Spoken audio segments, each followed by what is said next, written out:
Paula Rego est une star de la peinture contemporaine en Grande-Bretagne, la seule femme du groupe de l'École de Londres. Le public français peut aujourd'hui découvrir son œuvre au musée de l'Orangerie. Elle a quitté son Portugal natal pour venir côtoyer les artistes anglais, Francis Bacon, Lucian Freud, David Hockney. Ces tableaux évoquent de façon onirique la condition de la femme, l'enfance, les contes cruels de Paula Rego par Kylian Mourcou. À quelques pas de la Concorde, le musée de l'Orangerie nous présente l'œuvre de Paula Rego. Cette peintre portugaise de 83 ans, peu connue en France, nous fait voyager dans un univers figuratif et onirique.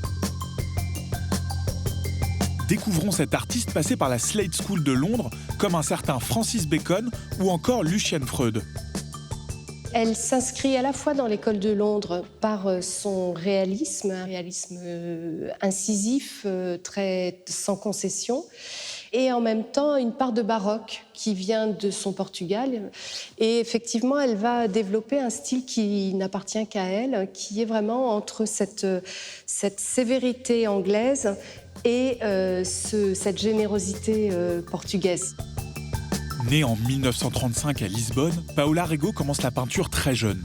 Malgré un talent remarqué, elle cherche son style jusqu'à la décennie 80. C'est en travaillant sur des contes européens du 19e siècle qu'elle va finalement le trouver. Elle entre comme ça dans un univers beaucoup plus livresque, beaucoup plus intime, qui va la nourrir profondément.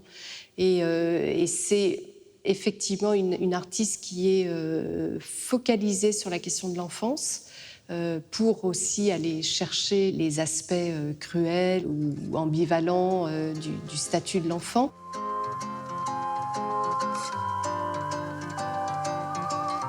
Face à ces tableaux qui sont très âpres, avec un réalisme très puissant, on a toujours une sorte de malaise parce qu'on n'arrive jamais à décrypter le sens d'un geste qui peut être à la fois menaçant ou protecteur.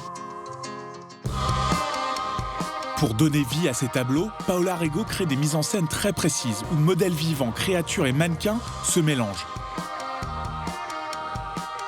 Quand on regarde le désordre de son atelier, le fourmillement des créatures qu'elle fabrique, on sent bien qu'il y a une sorte de débordement comme ça de l'imaginaire dans cette œuvre. Estou chorando sim, mas não é de tristeza não. Elle va toujours peindre à partir d'un argument. Donc soit c'est un argument littéraire, ça peut être une pièce comme derrière moi le The Pillowman, qui est une pièce anglaise, ça peut être Jane Eyre, le roman de Brontë, mais ça peut être aussi un film de Walt Disney. Estou chorando sim, mas não é de tristeza não. Elle va nourrir ce thème de sa relecture personnelle, qui est évidemment qui se mêle d'éléments d'autobiographie, de plus en plus d'ailleurs. Plus elle vieillit et plus les souvenirs d'enfance affleurent et viennent nourrir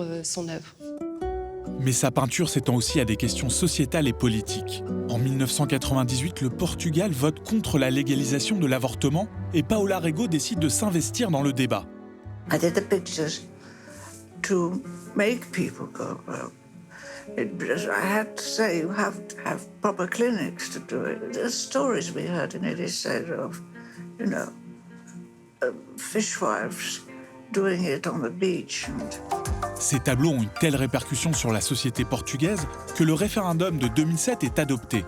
Aujourd'hui, à 83 ans, Paula Rego continue son œuvre qu'elle vit comme une catharsis. I feel so much better. So it's like an exorcism. I'm relieved, The fear goes into the picture.